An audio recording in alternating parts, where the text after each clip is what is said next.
ওকে, sorry, আমরা একটু রেকর্ডে ভুলে গেছিল। সো আমরা যেটা পড়তেছিলাম merchandising company. So merchandising company কি করে, আপনার প্রোডাক্টটা বাই করে এবং সেল করে প্রফিট করে, তাই না? আর মার্চেন্ডাইজিং নরমালি এটা মিডলম্যান কারা, হোলসেলার্স আর হলো রিটেইলার।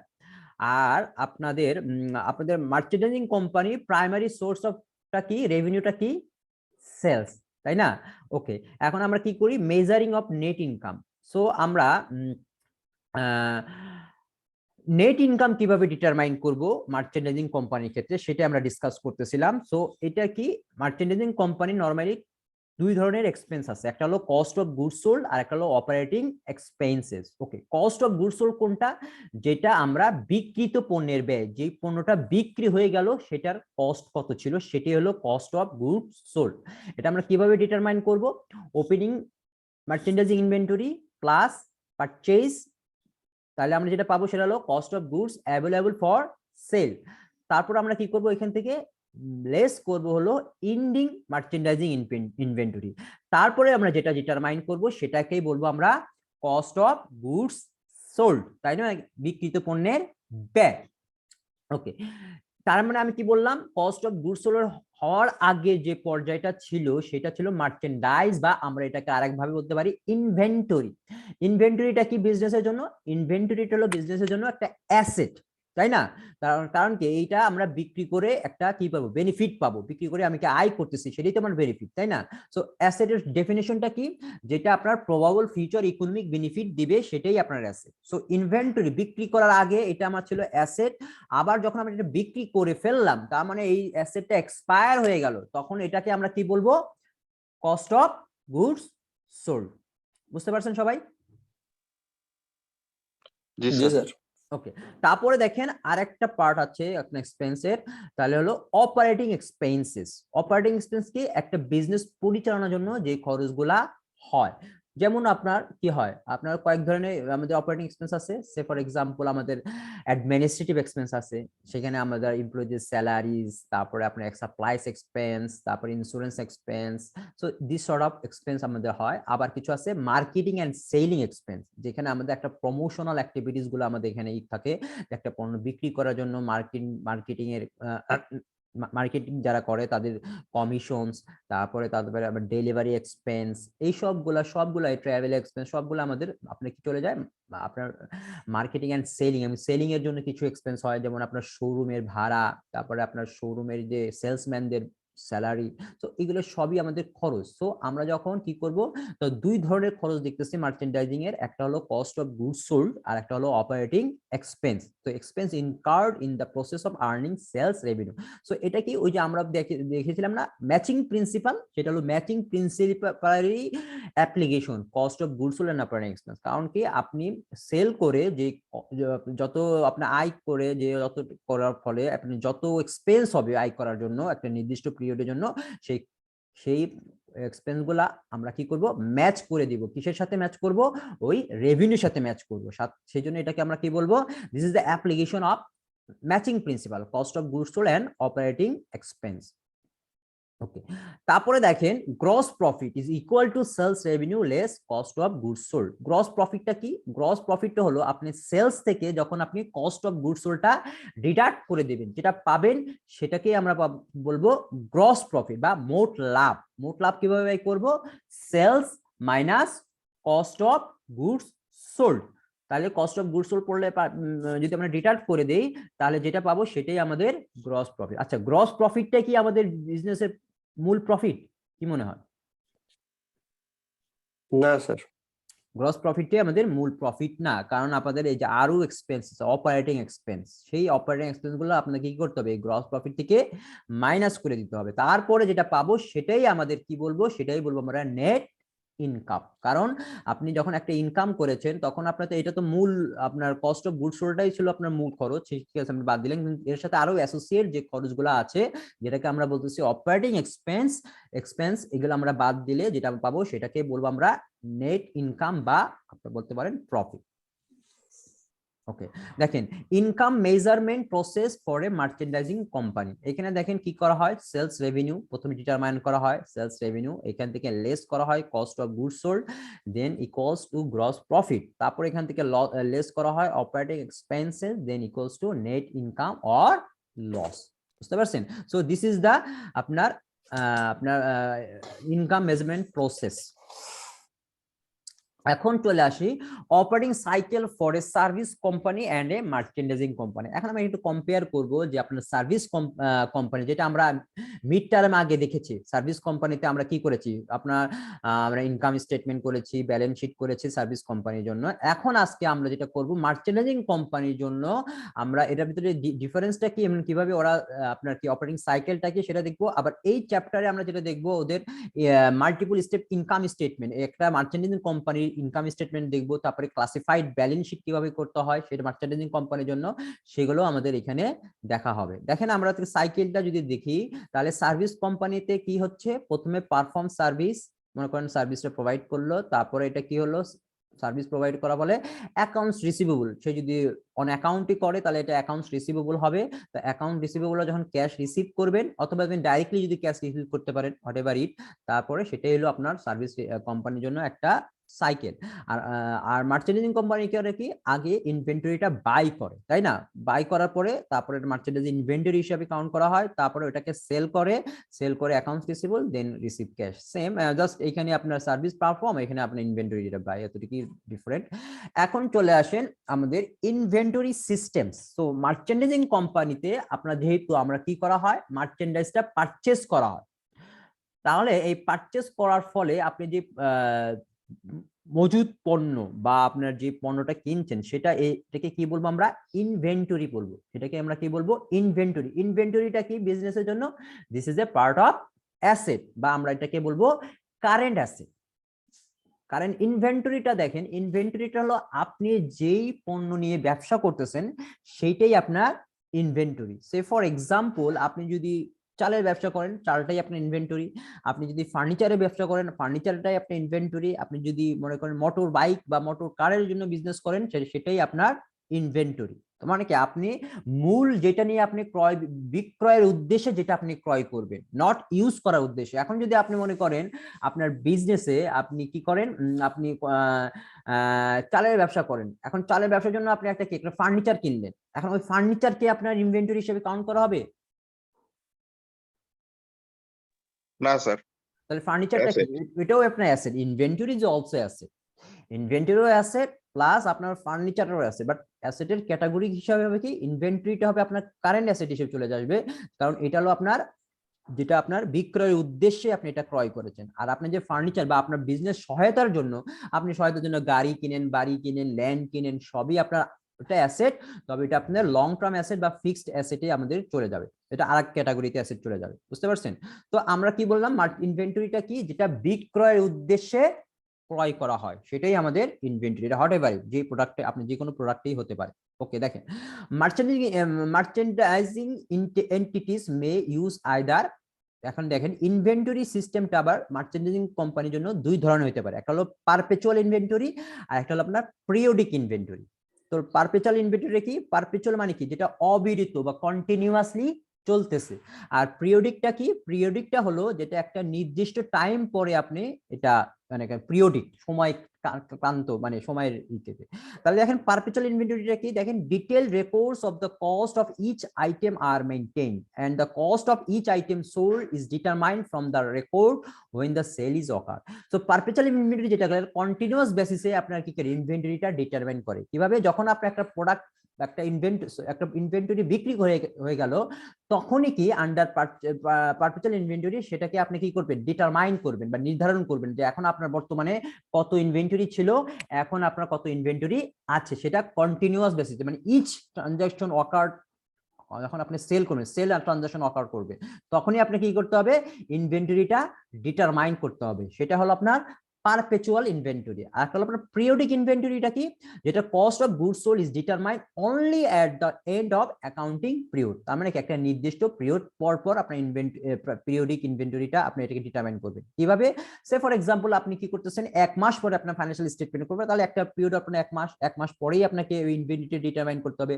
যদি 6 মাস পরে করেন 6 মাস পরেই আপনি ইনভেন্টরি ডিটারমাইন করতে হবে। যদি 1 বছর পরে করেন 1 বছর পরেই আমরা এই সিস্টেমে ইনভেন্টরিটা আমরা কি করব, ডিটারমাইন করব। ওকে, এখন দেখেন এখানে পারপেচুয়াল ভার্সেস পিরিয়ডিকে কিছু কম্পারিজন দেওয়া আছে।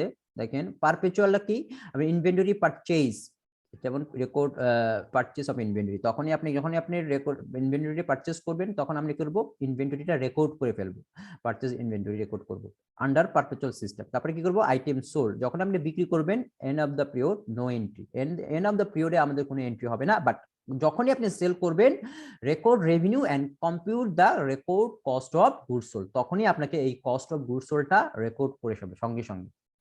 আর পিরিয়ডিক ইনভেন্টরিতে কি আপনার এটা একই, কিন্তু আপনাকে যখন সেল করতেছেন তখনই আপনি রেকর্ড না করে আপনি এখানে শুধু রেভিনিউটা রেকর্ড করবেন, আর at the end of the period, যেটা একটা সময় পরে, দ্যাট মিনস এটা 1 মান্থ অফ একটা কোয়ার্টার বা হাফ ইয়ারলি বা ইয়ারলি, যেখানেই আপনি আপনার পিরিয়ডটা হোক না কেন আপনি কি করবেন, তখন আপনার কস্ট অফ গুডস সোল্ডটা ডিটারমাইন করবেন। So this is the difference between perpetual and periodic inventory system. Okay, এখন চলে আসে cost of goods sold. to determine the cost of goods sold under the periodic inventory system, যদি আপনি periodic inventory সিস্টেমে যদি আপনি cost of goods sold টা determine করতে চান তাহলে কি হবে, determine the cost of goods sold on hand at the beginning of the accounting, যেটা আমি প্রথমেই বললাম যে আপনি cost of goods sold আমরা কিভাবে ডিটারমাইন করি, প্রথমে আমাকে দেখতে হবে আপনার cost of আপনি কি করতে হবে, আপনার ওপেনিং ইনভেন্টরি কত ছিল, আপনার অন হ্যান্ড, আপনার determine the cost of goods sold on hand at the beginning of the accounting period, আপনার অ্যাকাউন্টিং পিরিয়ডে ওপেনিং ইনভেন্টরি কত ছিল, প্লাস এর সাথে আমি add to the cost of goods purchase, এখানে আপনি কতটুকু পারচেজ করলেন। এখন ম্যানুফ্যাকচারিং কোম্পানির কথা যদি আমি বলি সেই ক্ষেত্রে এখানে কিন্তু কস্ট অফ গুডস পারচেজ থাকে না। ম্যানুফ্যাকচারিং কোম্পানির জন্য বলেন তো কি থাকে এই কস্ট অফ গুডস পারচেজের পরিবর্তে,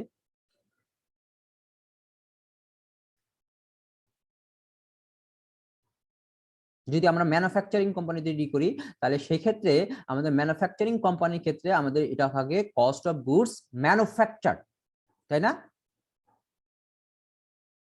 জি স্যার। তাহলে আমাদের যখন মার্চেন্ডাইজিং এর ক্ষেত্রে আমাদের কস্ট অফ গুডস পারচেজ, কারণ আমি তো আমাদের মার্চেন্ডাইজ মানে প্রস্তুতকৃত পণ্যই কিনে এনেছি। আর যদি আমাদের ম্যানুফ্যাকচারিং কোম্পানি হয় সেক্ষেত্রে এটা হয় কস্ট অফ গুডস ম্যানুফ্যাকচার, সেক্ষেত্রে আমরা একটা স্কেজুয়াল করতে হবে বা একটা শিডিউল করতে হয় এই কস্ট অফ গুডস ম্যানুফ্যাকচারের জন্য। এটা শুরু হয় কই থেকে, আপনার একেবারে র ম্যাটেরিয়াল থেকে শুরু করে, র ম্যাটেরিয়াল বা ডাইরেক্ট ম্যাটেরিয়াল সাথে ডাইরেক্ট লেবার, ফ্যাক্টরি ওভারহেড, তারপরে ওয়ার্কিং প্রোগ্রেস। ম্যানুফ্যাকচারিং কোম্পানির ক্ষেত্রে আবার ইনভেন্টরি আবার 3 ধরনের, একটা হলো raw material inventory, working process inventory, আর হলো ফিনিশ গুড ইনভেন্টরি। আর মার্চেন্ডাইজিং কোম্পানিতে শুধুমাত্র একটাই, সেটা হলো ফিনিশ গুড ইনভেন্টরি। বুঝতে পারছেন? তাহলে add to the cost of goods purchase and subtract the cost of goods on hand, তার মানে আপনি যেটা আপনার কস্ট অফ গুডস হ্যান্ডে থাকবে, হাতে থাকবে, সেটা আমরা বাদ দিয়ে দিই at the end of the accounting period. Okay, এটা হলো আপনার কস্ট অফ গুডস সোল্ড এর কথা গেল। এখন আমরা যেটা দেখব পারচেজ অফ মার্চেন্ডাইজ, যখন আপনি একটা মার্চেন্ডাইজ কিনবেন তখন এটা রেকর্ডিং প্রসেসটা কি হবে বা এটা কিভাবে রেকর্ড করবেন। দেখেন, merchandise is purchase for the resale to customer, তার মানে কি মার্চেন্ডাইজ কেনা হয়েছে এটা বিক্রয় করার উদ্দেশ্যে। Okay, merchandise inventory is debited for the cost of goods sold, যখন মার্চেন্ডাইজ ইনভেন্টরি কি করবেন, আপনি ডেবিটেড করবেন কিসের জন্য, কস্ট অফ গুডস সোল্ড এর জন্য। দ্যাট মিন আপনি যেই পণ্যটা আপনি কিনছেন বা ইনভেন্টরিটা কিনছেন সেই ক্ষেত্রে আপনার এটা কি হবে, আমরা কি ডেবিট করব, মার্চেন্ডাইজ ইনভেন্টরি, আমরা একটা পারচেজ করি বা এটাকে নরমালি আমরা মার্চেন্ডাইজ ইনভেন্টরি হিসেবে ডেবিট করব, like sales purchase may be paid for cash or on account. এখন আপনি সেলস যেটা বা পারচেজ যেটা আপনার অ্যাকাউন্টও হইতে পারে বা ক্যাশও হইতে পারে, অন অ্যাকাউন্ট হইতে পারে। যদি আপনি পারচেজ করেন মনে করেন ক্যাশে করেন তাহলে আপনি ক্যাশ তো ক্রেডিট করে ফেললেন, আর যদি ক্যাশে না করে আপনি মনে করেন আপনার একটা কি করবেন, আপনার অন অ্যাকাউন্টে করেন সেক্ষেত্রে আপনার অ্যাকাউন্টস পেয়েবলটা আপনার ক্রেডিট হবে। So purchase is normally recorded at the particular when the goods are received from the seller, যখন আপনি সেল করবেন। each credit purchase should be supported a purchase invoice, and ইনভয়েসটা কি, আপনি যে পারচেজ করেছেন তার একটা সাপোর্টিং একটা কি ডকুমেন্ট, যেটা দ্বারা আমরা এটা পারচেজটা রেকর্ড করব। ওকে, দেখেন পারচেজ অফ মার্চেন্ডাইজ এর ক্ষেত্রে এটা একটা ইনভয়েস দেখাইছে, একটা এক্সাম্পল হিসেবে দেখাচ্ছে ইনভয়েসটা কেমন হয়। This is the invoice. Okay, তাহলে পারচেজ অফ মার্চেন্ডাইজ এর ক্ষেত্রে আমাদের কি জার্নাল এন্ট্রি দিতে হবে? মনে করেন মার্চেন্ডাইজ ইনভেন্টরি, আপনি মার্চেন্ডাইজ ইনভেন্টরি পারচেজ করছেন, তখন আপনি কি করবেন? মার্চেন্ডাইজ ইনভেন্টরি ডেবিট, এখন যদি অন অ্যাকাউন্টে করেন তাহলে হবে অ্যাকাউন্টস পেয়েবল ক্রেডিট। বুঝছেন? Two record goods purchase on account terms 210 N30 from sellers electronics. Okay, terms 210 N30 এটা কি মিন করে, কেউ কি বলতে পারবেন? 210 N30, 2/10 or 10 দিনের মধ্যে দিলে 2% ডিসকাউন্ট পাবে, আর হচ্ছে 30 দিনের মধ্যে পে করতেই হবে। Right, very good. তো আমরা যেটা 210 N13 হলো উইদিন 10 ডে এর ভিতরে আপনি যদি টাকাটা পান দেন তাহলে আপনি 2% ডিসকাউন্ট। এই ক্ষেত্রে আপনি কি করতেছেন? আপনি ডিসকাউন্টটা দিচ্ছেন, তাই না? আপনি তো পারচেজ করতেছেন, তাই না? নাকি নিচ্ছেন? মার্চেন্ডিং ইনভেন্টরি আপনি কি করতেছেন? পারচেজ করতেছেন। তাহলে আপনি যদি আপনার অ্যাকাউন্টস পেয়েবল, তারপরে আপনার লায়াবিলিটিস, এই টাকাটা আপনাকে পরিশোধ করতে হবে। হ্যাঁ, আপনি যদি 10 দিনের মধ্যে পরিশোধ করেন তাহলে আপনি কি পাবেন? 2% ডিসকাউন্ট পাবেন, অথবা আপনাকে 30 দিনের ভিতরে টাকাটা পেমেন্ট করে দিতে হবে। বুঝতে পারছেন? ওকে, জি ফর sir. purchase on account merchant inventory debited and accounts payable credited, this is the journal. তারপর দেখেন purchase return and allowances। এখন যেহেতু এটা তো আর আমাদের সার্ভিস রিলেটেড না, এটা মার্চেন্ডাইজিং কোম্পানি, এখানে আমাদের কিছু রিটার্ন এন্ড অ্যালাউন্সেস থাকবে। মানে যদি আপনার যে পারচেজটা আপনি করেছেন, ক্রয়টা করেছেন, সেই যে কোনো কারণে যদি আপনাকে ফেরত দিতে হয়, সেক্ষেত্রে আপনার কি হবে? আপনার জার্নাল এন্ট্রি বা রেকর্ডিং প্রসেসটা কি হবে? দেখেন, a purchaser may be dissatisfied with the merchandising received because the goods, এটা হইতে পারে ড্যামেজ অর ডিফেক্টিভ, এটা হইতে পারে ইনফেরিয়র কোয়ালিটি, যেটা কোয়ালিটিটা আপনার স্ট্যান্ডার্ড ছিল না, বা আপনার মতো আপনার যে এক্সপেক্ট করেছিলেন সেরকম না, or are not in the accord with the purchasers specification, যা স্পেসিফিকেশন অনুযায়ী যেটা ফেরত যেটা হয়। The purchaser initiates the request for a reduction of the balance of through the issuance of debit memorandum. ওকে, এটাকে বলে ডেবিট মেমোরান্ডাম, যেটা purchasers debit decrease accounts payable. আর debit memorandum is a document issued by a buyer. এটা কি? Debit memorandum একটা কি? একটা document যেটা কি ইস্যু করে, issued by a buyer to inform a seller that the seller's account has been debited because of unsatisfactory merchandise. So এই debit, এটা কি? ডেবিট মেমোরান্ডামটা কি? একটা ডকুমেন্ট যেটা কারা কে ইস্যু করে? বায়ার ইস্যু করে। কাকে? ইনফর্ম এ সেলার দে, যে সে আসলে যে মার্চেন্ডাইজটা কিনেছে সেটা আসলে ডেবিট করেছে বিকজ তার এটা স্যাটিসফ্যাক্টরি নাই, তাই সেটা স্যাটিসফাইড না। সেক্ষেত্রে আমার এটা কি হবে? আমার জার্নাল এন্ট্রিটা কি হবে? অ্যাকাউন্টস পেয়েবল এখানে ডেবিট হবে, আর মার্চেন্ডাইজ ইনভেন্টরি ক্রেডিট হবে। অ্যাকাউন্টস পেয়েবল ডেবিট হচ্ছে কারণ হলো যে আপনি তো ওই টাকাটা 300 টাকার পণ্যটা আপনি ফেরত দিয়ে দিচ্ছেন, সেক্ষেত্রে আপনি ওই টাকাটা দিতে হবে না, লায়াবিলিটিসটা কমে গেল। তো লায়াবিলিটি ডিক্রিজ করার ফলে আপনার অ্যাকাউন্টস পেয়েবলটা আপনার 300 ডেবিট করলেন। আর মার্চেন্ডাইজ ইনভেন্টরি এখানে ক্রেডিট কেন করা হলো? বিকজ আপনার যেটা আগে এটা কিন্তু আপনার কি ছিল? অ্যাসেট ছিল, অ্যাসেটটা তখন আমি ডেবিট করেছিলাম, তাই না? এখন এই অ্যাসেটটা কি হলো? কমে গেল, কারণ আপনি এই মার্চেন্ডাইজ তো ফেরত দিয়েই দিচ্ছেন, এটা তো আপনার কাছে নেই। তাহলে এটা কি হবে? ক্রেডিট করে দিচ্ছেন। তো রেকর্ড রিটার্ন অফ ইনঅপারেবল গুডস, এটা কোনো ব্যাপার না, যেটা আপনি এটা ফেরত দিয়ে দিচ্ছেন। বুঝতে পারছেন? For purchase return and allowance accounts payable. Okay, এটা তো আমরা দেখলামই। এটুকু পর্যন্ত কেউ কোন কনফিউশন আছে? জি না sir. Okay, thank you. Now come to the next slide, যেটা হলো free on board. Free on বোর্ডটা কি? দেখেন, a sale agreement should indicate whether the seller or buyer is to pay the cost of transporting the goods to the buyer's place of business. এখন আপনি যখন আপনি কোনো মার্চেন্ডাইজ কিনবেন, সে for example আপনি ইম্পোর্টও করতে পারেন, অথবা আপনি যে কি করবেন, যে একজন দেশীয় কোনো আপনার ম্যানুফ্যাকচারিং কোম্পানি থেকে আপনার প্রোডাক্টটা কিনলেন, সেক্ষেত্রে আপনার কি ট্রান্সপোর্টেশন কস্ট আছে না? আপনার তো ওইটা তো আপনার ট্রান্সপোর্টেশন কস্টটা তো এখন বেয়ার করতে হবে, তাই না? এখন এই ট্রান্সপোর্টেশন কস্টটা আপনি কে বেয়ার করবে? এখন এখানে একটা এগ্রিমেন্ট থাকে, sale agreement should indicate whether seller বহন করবে নাকি বায়ার বহন করবে। এটা হলো ফ্রি অন বোর্ড, বুঝতে পারছেন? যে সেলার বহন করবে না, এটাকে এগ্রিমেন্টের উপর ভিত্তি করে। আপনি যদি বলেন না সেলারটাই আপনি ব্যয় করবে, তাহলে সেটা একটা এগ্রিমেন্ট থাকবে। আর যদি বলেন বায়ার এটা বহন করবে, তাহলে সেই এগ্রিমেন্টে এটা উল্লেখ করা থাকবে। Sales agreement should indicate whether the seller or buyer is pay the cost of transporting the goods to the buyer's place of business. এখন ওইটা আপনি যখন সেল করার ওই পণ্যটা যখন বায়ার্স এর বিজনেসে যখন আপনি পৌঁছায় দিবেন, তখন ওই যে আপনার যে খরচটা সেটা বায়ার করবে না সেলার করবে, সেটাই আপনার কি করতে হবে এগ্রিমেন্টে উল্লেখ থাকবে, সেটাই আপনার free on board. FOB, FOB মানে free on board, FOB shipping point. Okay, এটা দুইটা টার্মস আছে, একটা হলো আপনার এফওবি শিপিং পয়েন্ট, একটা হবে FOB destination. Free on board shipping point আর একটা হলো এফওবি ডেস্টিনেশন। এখন দেখেন এফওবি শিপিং পয়েন্ট যদি লেখা থাকে এই টার্মটা থাকলে, তাহলে কি করতে হবে goods place free on board the carrier by seller. তার মানে কি আপনার সেলার এটা আপনাকে বোর্ডে দিয়ে দিবে, কিন্তু খরচটা বহন করবে কে? Buyer page the freight cost, কিন্তু বায়ার কি করবে খরচটা বহন করে দেবে, বুঝতে পারছেন? শিপিং পয়েন্টে কি, শিপিং পয়েন্টে হলো সেলার এটা আপনাকে বোর্ডে পৌঁছে দিবে, বাট খরচটা কে দিবে? বায়ার। আর এফওবি ডেস্টিনেশন যদি থাকে, তাহলে আপনার কি হবে goods place free on board at buyer's business, seller pay the freight cost. তাহলে আপনার আপনার যদি শিপিং পয়েন্ট লেখা থাকে, তাহলে মূল কথা হলো আপনার বায়ার টাকাটা যিনি কিনেছেন সে টাকাটা পরিশোধ করবে।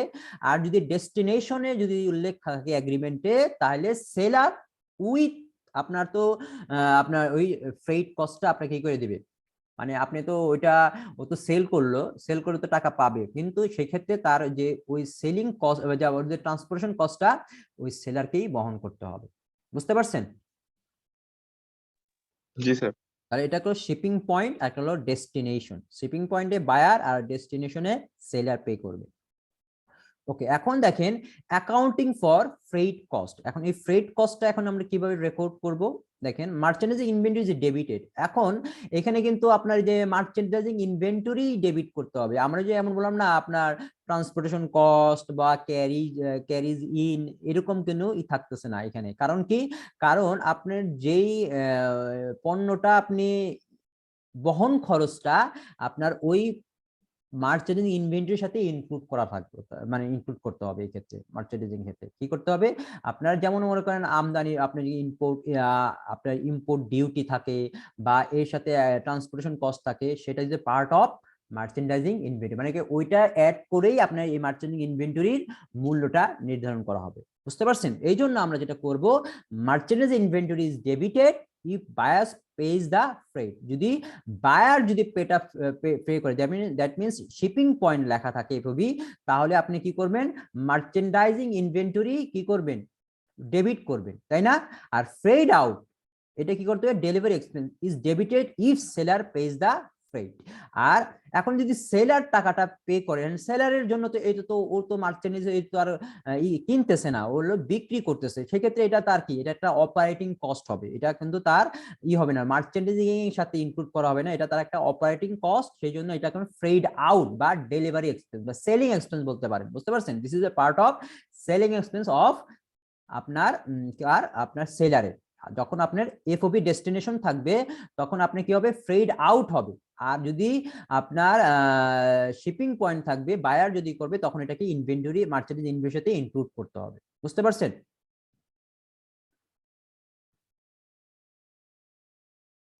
জি স্যার। ওকে, দেখেন আমাদের এখন জার্নাল এন্ট্রিটা কি হবে দেখেন। সো এই দেখেন merchandise inventory debit 150, cash credit 150, কি to record payment of freight terms FOB shipping point. Okay, এই যে এফওবি শিপিং পয়েন্ট লেখা আছে, দ্যাটস ওয়াই আমরা এটা কি করতেছি? Merchandise inventory FOB shipping point মানে কি? বায়ার টাকাটা দিচ্ছে, তাহলে বায়ারের টাকাটা আপনার ও এটাকে কিসের ভিতরে ইনক্লুড করতেছে? ইনভেন্টরির সাথে ইনক্লুড করতেছে। তাহলে এটা কি করব আমরা? মার্চেন্ডাইজ ইনভেন্টরি ডেবিট আর ক্যাশ ক্রেডিট। আর দেখেন যদি হয় সেলার টাকাটা পে করে বহন করে, তাহলে আপনার কি হবে? Fred out debit cash credit, মানে এটা একটা ডেলিভারি এক্সপেন্স হিসাবে বা সেলিং এক্সপেন্স হিসাবে ডেবিট করলো, খরচ বেড়ে গেছে, আর হলো নগদ টাকাটা ক্রেডিট হয়ে গেল। ওকে, এবার চলে আসেন পারচেজ ডিসকাউন্টস। যদি কোনো ডিসকাউন্ট পারচেজ ডিসকাউন্টটা কি দেখেন, credit terms may permit the buyer to claim a cash discount for the prompt payment of the balance due. এখন আপনার ওই যে বায়ার তো সেল করলো, সেলার তো সেল করেছে, তখন তো তার কাছে টাকা দিতে হবে, তাই না? এখন তাকে যদি টাকা দিবেন, তখন আপনি যদি জিনিস বায়ার সে যেটা কিনেছে তাকে তো টাকাটা দিতে হবে, তাই সেই টাকাটা যদি সে অন ক্রেডিটে পারচেজ করে, তাহলে তাকে কি করতে হবে, টাকাটা পেমেন্ট করতে হবে। এখন টাকাটা পাওয়ার জন্য সেলার কি করতে পারে, তাকে কিছু ছাড় দিতে পারে। যদি বলে তুমি 10 দিনের ভিতরে দাও, তাহলে আমি তোমাদেরকে 2%, এটা তো টার্মস এর উপর ভিত্তি করে, এটা তো না, ওদের টার্ম যদি 2% হয় 2%, 1% হলে 1%, যা হোক যেটাই।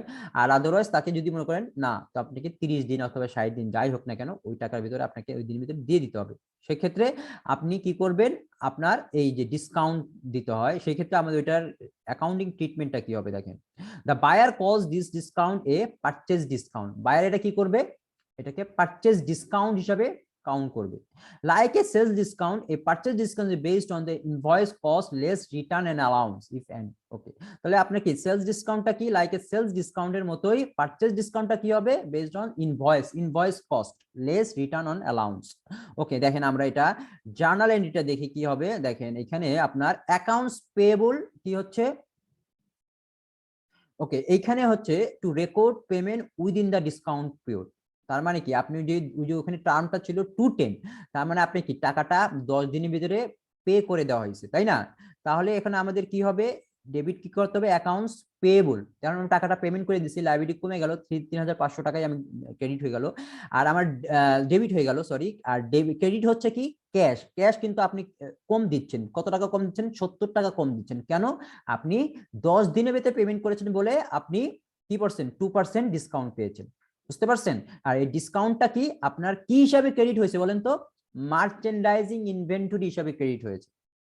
এই ক্রেডিটটা হয়েছে কি হিসাবে, 70 টাকাটা আপনার মার্চেন্ডাইজিং ইনভেন্টরি। কারণ কি, আপনি তো ওই মার্চেন্ডাইজিং ইনভেন্টরি থেকেই তো আপনি টাকাটা কম, মার্চেন্ডাইজিং ইনভেন্টরি তো 70 টাকা কমে গেল, তাই না?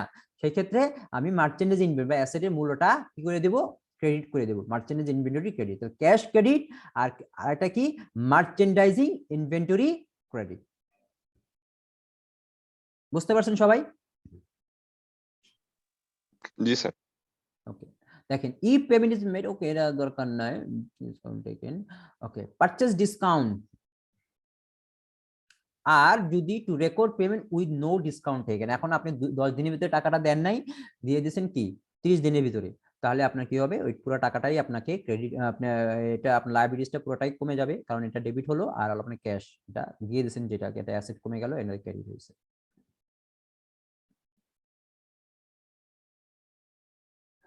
ওকে, okay, কি বলছে, savings obtained by taking purchase discount. এখানে a buyer should usually take all the available discount if buyer video takes the discount. এটা আবার কি, ইফ পেজ এত টাকা less in cash, if it forgets the discount and invest another for 20 days at 10% interest, it will earn এত in interest. The savings obtained by taking discount calculated as follows.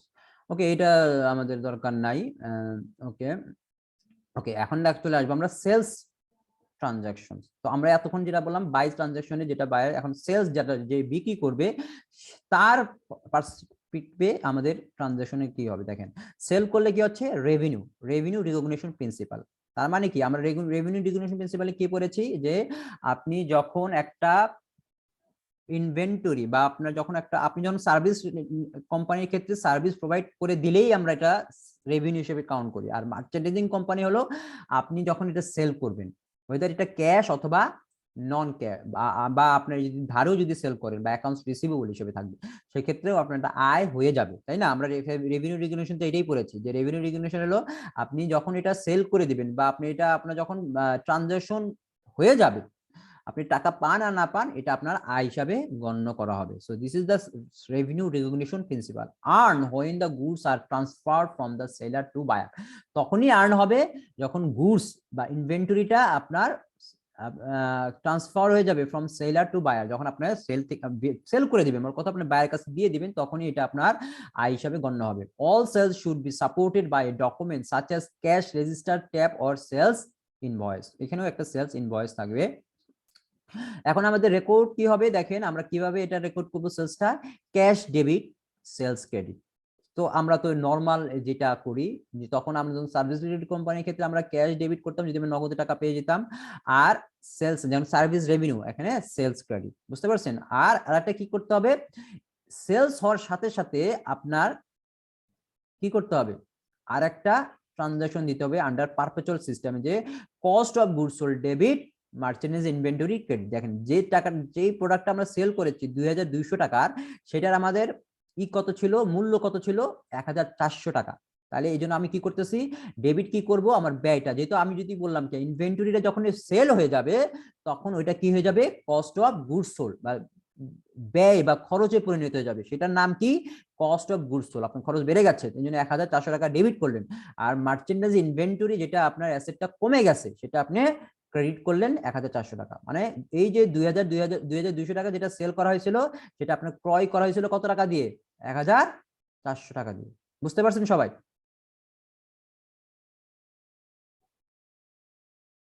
G sir. কারো যদি confusion বা কিছু add করতে চান, please you can add anything or question, যদি arise হয় question করতে পারেন।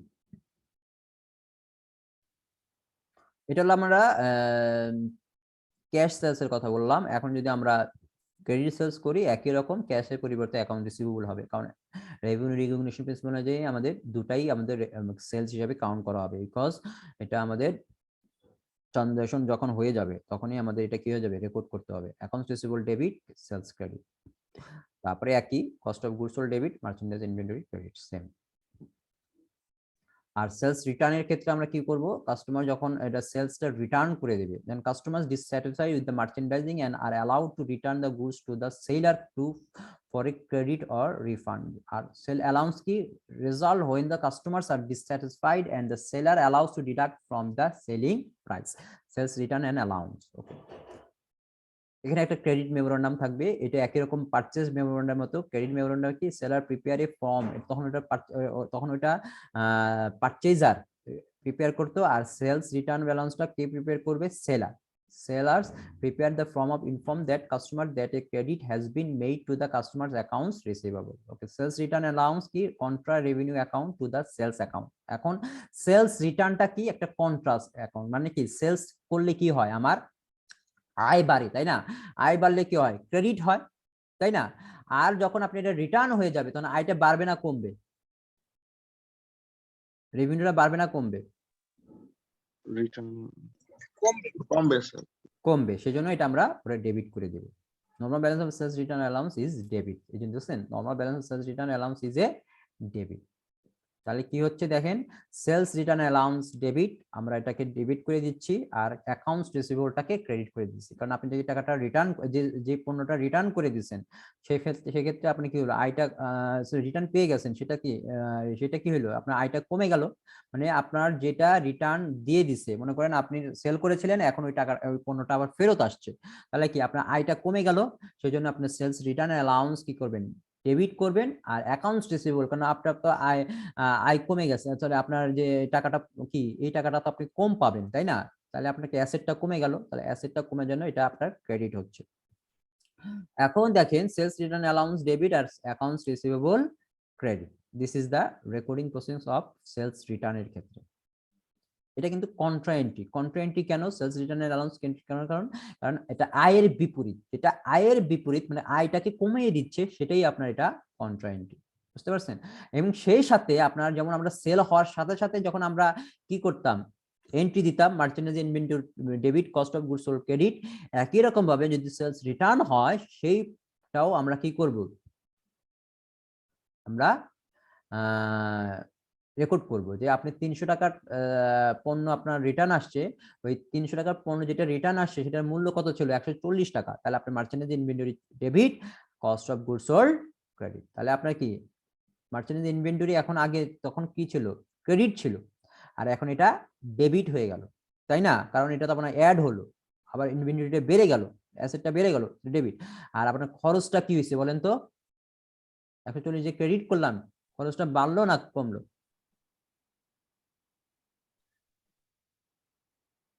কমছে স্যার, কমে গেছে, তাহলে কি খরচ বাড়লে ডেবিট হয়, কমলে কি হয়, ক্রেডিট হয়। ক্রেডিট হয়। Okay, this is the general journal. Sales discount একই রকম ভাবে সেলস ডিসকাউন্ট হবে আমাদের, এই যে দেখেন আমরা ডাইরেক্টলি চলে যাচ্ছি কারণ এটা তো আমরা অলরেডি বলে ফেলছি, এটা আর রিপিট করতে চাচ্ছি না। ওকে, এখন 2% ডিসকাউন্টের ক্ষেত্রে আমরা যদি 10 দিন দিতে 2% ডিসকাউন্ট পাচ্ছি, আর যদি আদারওয়াইজ 110 তার মানে কি এটা হলো 10 দিন দিতে গেলে 1% ডিসকাউন্ট পাওয়া যাবে। তাহলে এখানে দেখেন যদি আপনার সেলস ডিসকাউন্ট হয় cash debit, sales discount debit, আর হলো অ্যাকাউন্টস রিসিভেবল ক্রেডিট। তার মানে হলো আপনি অ্যাকাউন্টস রিসিভেবলে 3500 টাকা আপনি কি ক্রেডিট করে দিচ্ছেন, তাই না?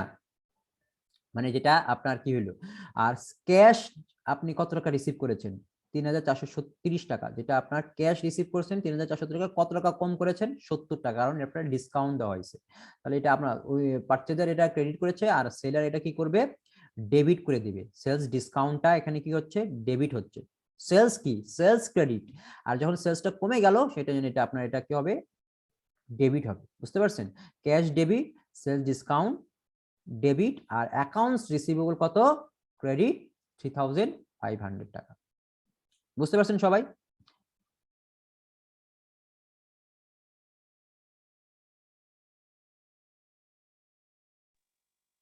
জি স্যার। কারো কনফিউশন থাকলে বলতে পারবেন। এখন দেখেন closing entry, adjusting entries are analyze from the আমরা তো অ্যাডজাস্টিং এন্ট্রিও করেছি সার্ভিস রিলেটেড কোম্পানির জন্য। এখন দেখেন এখানে আমাদের adjusting entries journalise from the adjustment column of the worksheet. একটা ওয়ার্কশিটটা আপনারা বুঝেন, ওয়ার্কশিট করেছেন কখনো?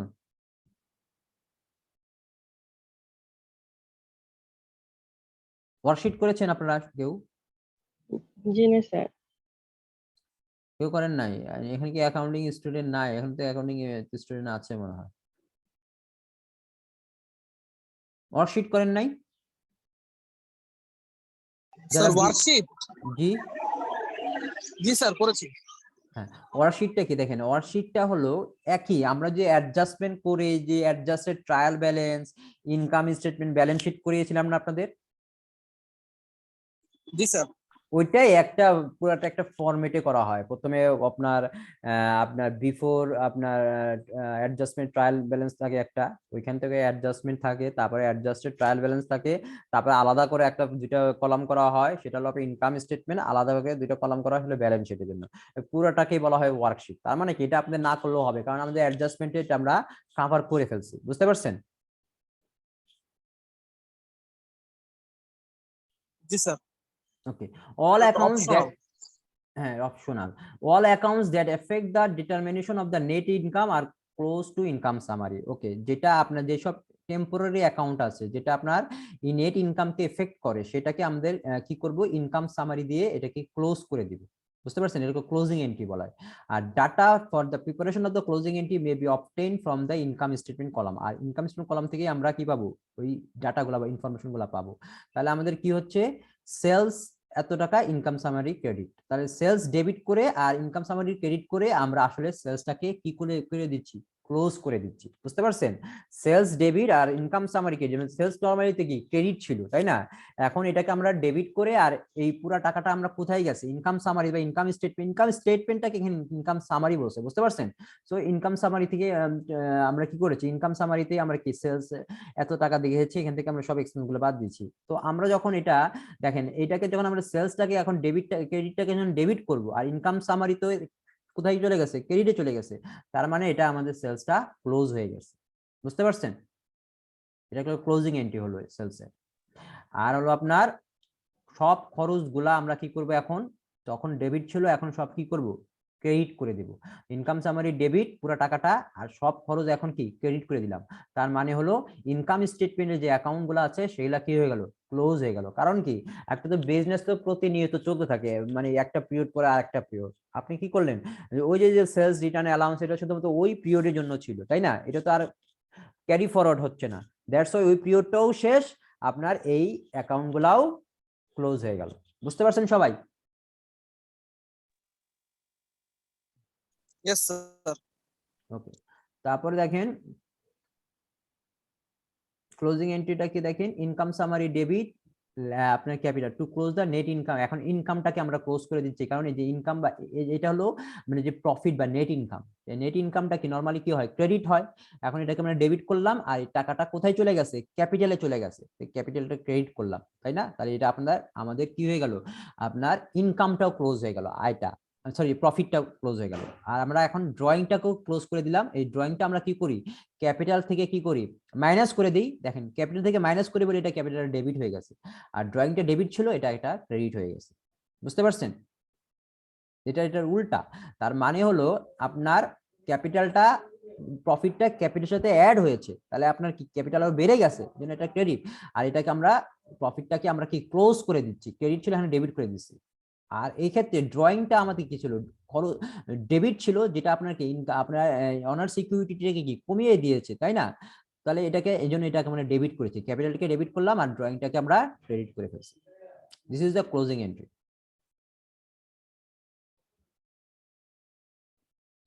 এই পর্যন্ত কারো কোনো কনফিউশন আছে কিনা দেখেন।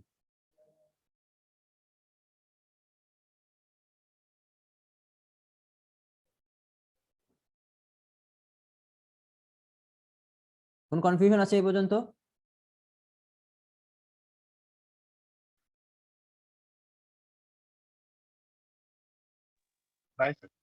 নো কনফিউশন, ওকে।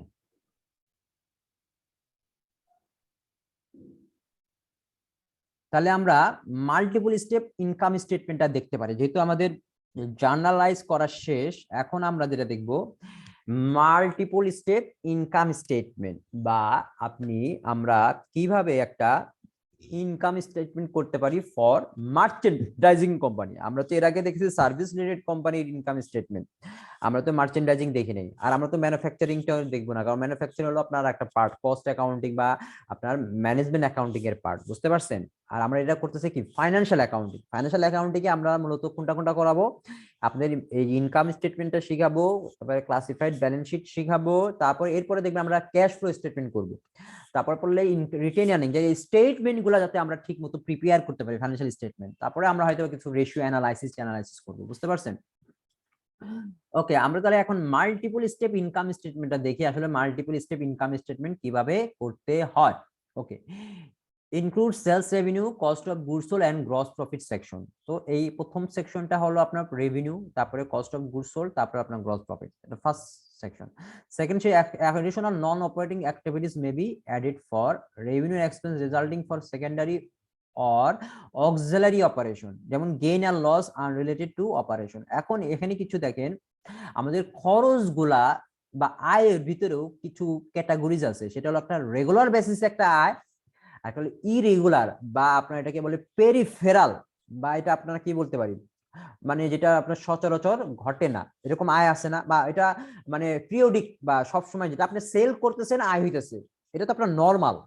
বা আপনার এরকম কিছু আছে না, আপনার সময় আনতে হয় বা আপনার ইরেগুলারই হয়, মানে এরকম কিছু আয় হইতে পারে।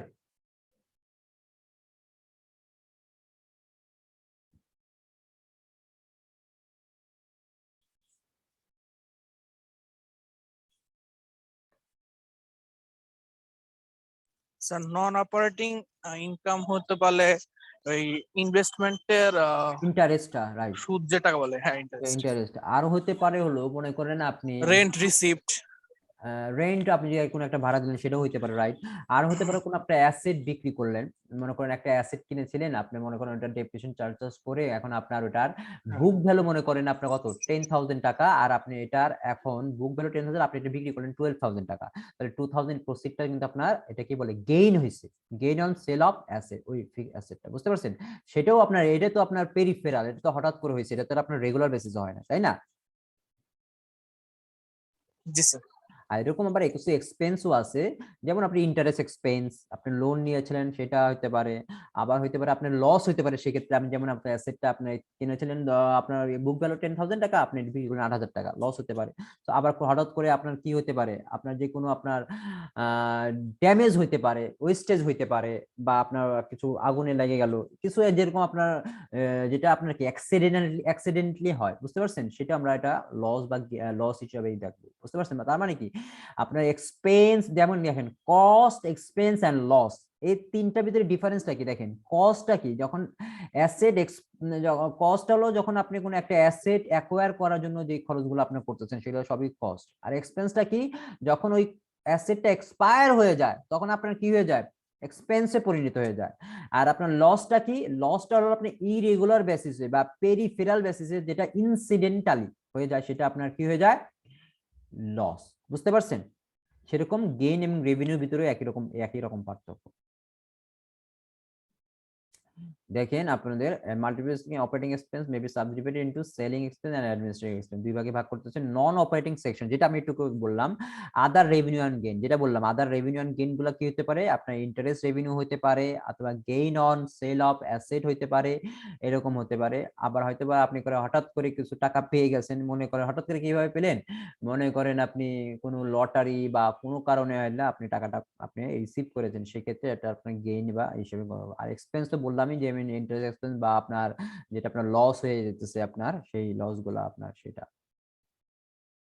ওকে, দেখেন এখানে একটা সিঙ্গেল স্টেপ ইনকাম স্টেটমেন্ট দেখানো হয়েছে যেটা আমরা করেছি এর আগে, ওটা আমরা করছি সার্ভিস রিলেটেড কোম্পানির ক্ষেত্রে। আর এটা হলো আপনার দেখাচ্ছে মার্চেন্ডাইজিং কোম্পানির ক্ষেত্রে একটা সিঙ্গেল স্টেপ আপনার রেভিনিউ থেকে net sales, interest revenue, gain on equipment, এগুলো করে টোটাল রেভিনিউ এটা দেখাইছে। তারপরে সকল এক্সপেন্স গুলা, কস্ট অফ গুডস সোল্ড, এটা একটা সিঙ্গেল স্টেপে দেখানো হয়েছে। আপনার এত টাকা আয় হয়েছে, তারপরে এত টাকা ব্যয় হয়েছে, হয়ে আপনার টোটাল এক্সপেন্স এত, আপনার নেট ইনকাম এত। সেটা আমরা কি দেখেছি, আমরা সার্ভিসে দেখেছি, এটা আমরা দেখবো না, আমরা একটা মাল্টিপল স্টেপ দেখবো। মাল্টিপল স্টেপে দেখেন গ্রস প্রফিট কিভাবে করা হয়, এটা আপনার ভেঙে ভেঙে দেখাইছে। দেখেন net sales minus cost of goods sold, তাহলে নেট সেলস থেকে কস্ট অফ গুডস সোল্ড বাদ দিলে যেটা পাবো আমরা গ্রস প্রফিট।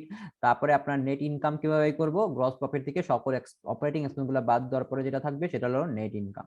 বুঝতে পারছেন?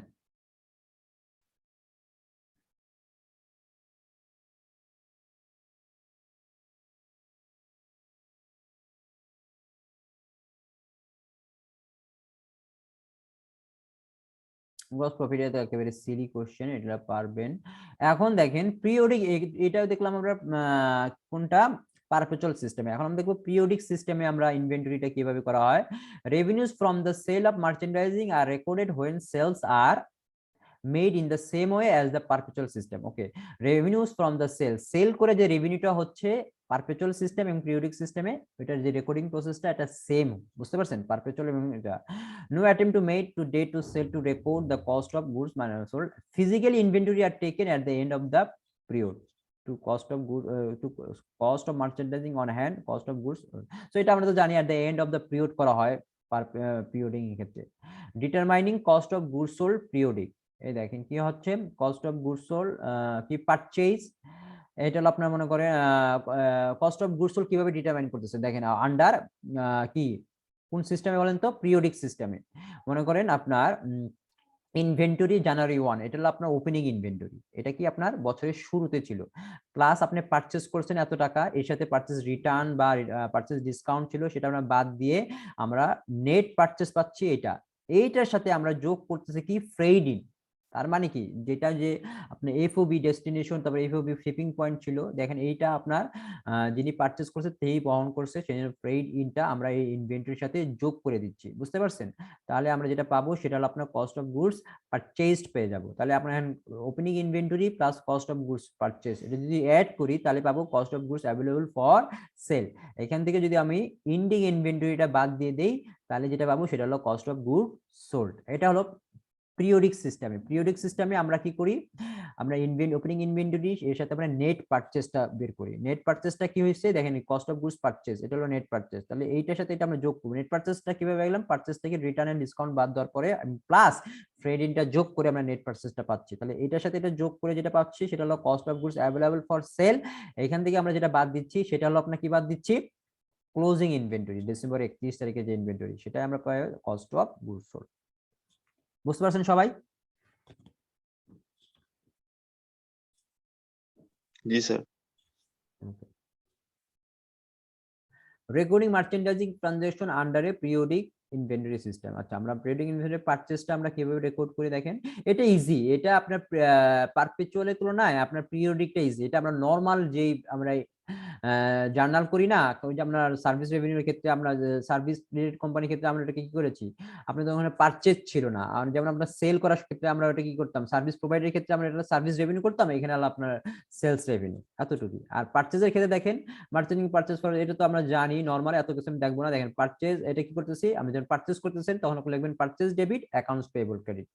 এটা হলো জেনারেল জার্নাল, ভেরি সিম্পল। আপনি পারচেজ করছেন যে টাকাটা, সেটা পারচেজ ডেবিট করবেন, আর যেহেতু আপনার ধারে করেছেন অন অ্যাকাউন্টে করেছেন, এটা অ্যাকাউন্টস পেয়েবলটাকে আমরা ক্রেডিট করতেছি।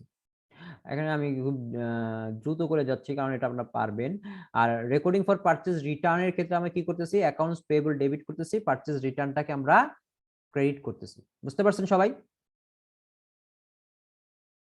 অ্যাকাউন্টস পেয়েবলটা ডেবিট হলো কেন?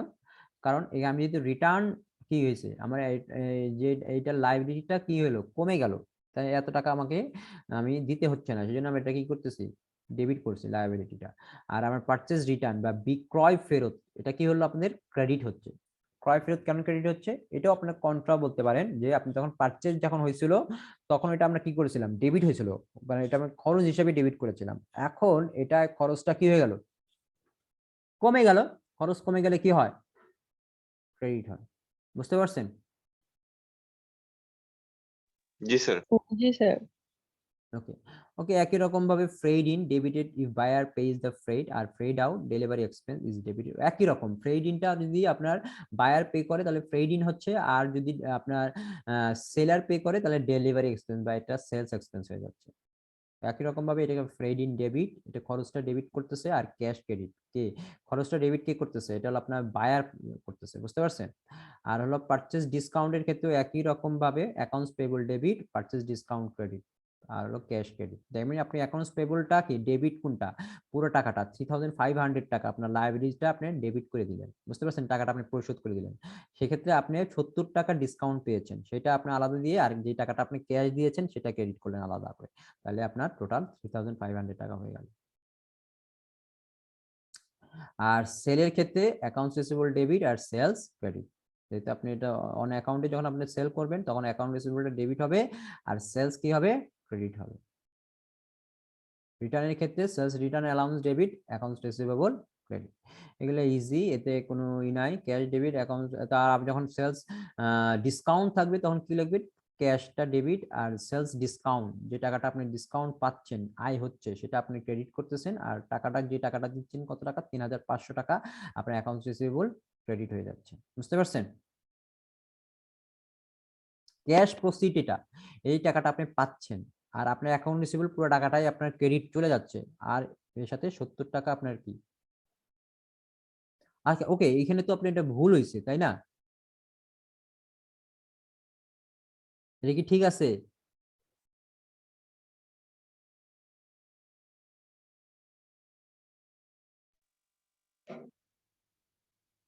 হ্যালো, আপনি কি ক্লাসে আছেন? জি sir. Sales discount sir debit হবে না স্যার? হ্যাঁ, এখানে 3430 টাকা, আর তার সাথে 70 টাকা হবে। বুঝতে পারছেন? জি স্যার। ডেবিট হবে এখানে, আর হলো অ্যাকাউন্ট রিসিভেবল ক্রেডিট 3500 টাকা। এই যে ওয়ার্কশিটের কথা বলছিলাম আপনাদের, this is the worksheet. Worksheet কিভাবে করতে হয়, এটা আমরা যে অ্যাডজাস্টমেন্ট করেছিলাম, তো সেই জন্য আমরা ওয়ার্কশিটটা দেখিয়ে নিই। সো এটা খুবই ইজি। প্রথমে ট্রায়াল ব্যালেন্স থাকবে, নরমাল ট্রায়াল ব্যালেন্স যেভাবে করা হয়, তারপরে অ্যাডজাস্টমেন্ট থাকতেছে, এখানে আমরা অ্যাডজাস্টমেন্ট দিচ্ছি, তারপরে আমরা অ্যাডজাস্টেড ট্রায়াল ব্যালেন্স করতেছি, তারপরে income statement, balance sheet. So এটা আমরা অ্যাডজাস্ট, যেহেতু অ্যাডজাস্টমেন্ট এন্ট্রিতে করে ফেলছি, সো এটা আমাদের, এটা দিস ইজ দা, এটা যদিও ম্যান্ডেটরি না, তারপরে করে রাখলে ভালো। বুঝতে পারছেন? তো এটা হলো আপনার ওয়ার্কশিট একটা। কিভাবে, প্রথমে আমাদের কি করতে হয়, প্রথমে আপনার ট্রায়াল ব্যালেন্স করতে হয় বিফোর অ্যাডজাস্টমেন্ট। নরমাল যে ট্রায়াল ব্যালেন্স, যেমন জার্নাল, লেজার ট্রায়াল ব্যালেন্স করে যেটা না, সেটা হলো ট্রায়াল ব্যালেন্স, এটা ব্যালেন্স। তারপরে আপনাকে কি করতে হচ্ছে, অ্যাডজাস্টমেন্ট করতে হচ্ছে। অ্যাডজাস্টমেন্ট করার পরে আপনি কি করতে হচ্ছে, অ্যাডজাস্টেড ট্রায়াল ব্যালেন্স করলেন, অ্যাডজাস্টেড ট্রায়াল ব্যালেন্স থেকে ইনকাম স্টেটমেন্ট, ইনকাম স্টেটমেন্টে কি কি যাচ্ছে, এখানে আয় যাচ্ছে, আয় থেকে সকল ব্যয়গুলো আমরা বাদ দিয়ে দিতেছি, বাদ দিয়ে যেটা আসতেছে আমাদের প্রফিট আসতেছে, net income, this is the net income. তারপরে আমাদের এখানে ব্যালেন্স শিট, ব্যালেন্স শিটে যদিও ডেবিট ক্রেডিট হয় না, মানে ওয়ার্কশিটের পারপাসে এটা করে দিছে, যে ব্যালেন্স শিটে কি দেখেন আপনার, এখানে সকল অ্যাসেট আছে, ডেবিট পাশে সব অ্যাসেট দেওয়া আছে, আর ক্রেডিট পাশে কি লায়াবিলিটি প্লাস ওনার সিকিউরিটি।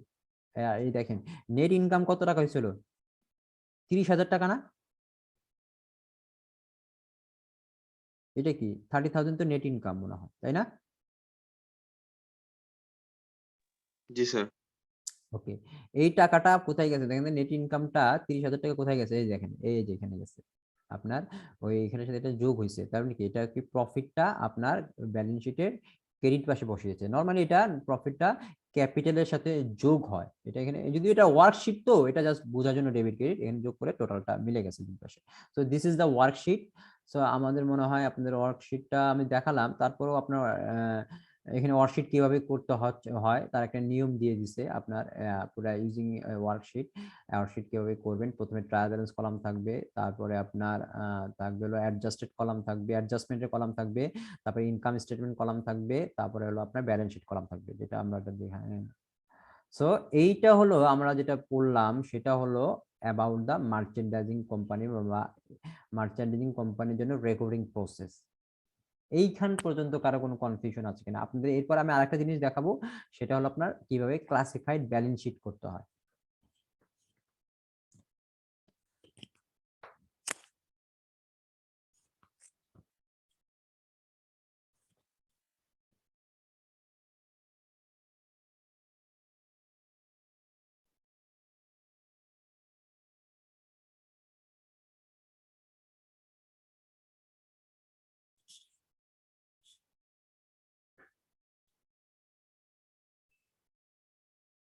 এই চ্যাপ্টার রিলেটেড কারো কোনো কনফিউশন আছে? না স্যার। কোনো কনফিউশন নেই? সব বুঝতে পেরেছেন? এখান থেকে কিন্তু আপনাদের মার্চেন্ডাইজিং থেকে যেটা আসতে পারে সেটা হলো আপনাদের ওই যে মার্চেন্ডাইজিং এর যে রেকর্ডিং প্রসেস বা জার্নাল এন্ট্রিও থাকতে পারে, প্লাস থাকতে পারে আপনার income multiple step income statement, সেটা করতে দিতে পারে। বুঝতে পারছেন? ওয়ার্কশিটটা হয়তো বা নাও থাকতে পারে, কারণ ওয়ার্কশিটটা যদি আমরা ওইটা করেছি এটা আপনার রেগুলার না, কিন্তু আপনার multiple step income statement plus আপনার এটা মাল্টিপল স্টেপ ইনকাম স্টেটমেন্ট এখানে নেই, মানে চ্যাপ্টার 4 এ আছে। তো এই পর্যন্ত কারো কনফিউশন নেই নাকি? তাহলে আমরা নেক্সট চ্যাপ্টারে যেতে পারি না, আমরা চ্যাপ্টার 4 এর কিছু জিনিস দেখবো। এখানে আমাদের ক্লাসিফাইড ব্যালেন্স শিট এবং আপনার এটা ইনকাম স্টেটমেন্টটা একটা ফরম্যাট আছে, ওটা আমরা ডিসকাস করব।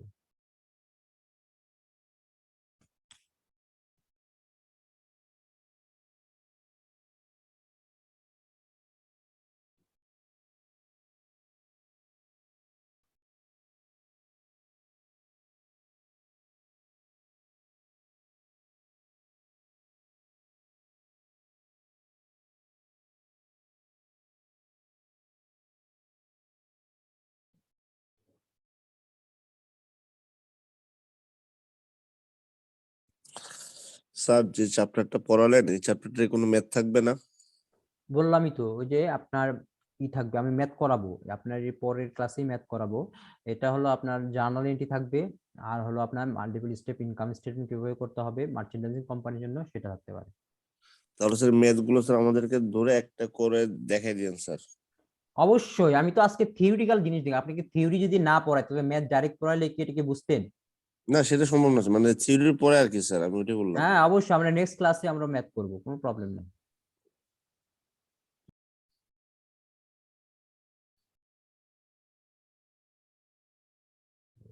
রেকর্ড করা হচ্ছে।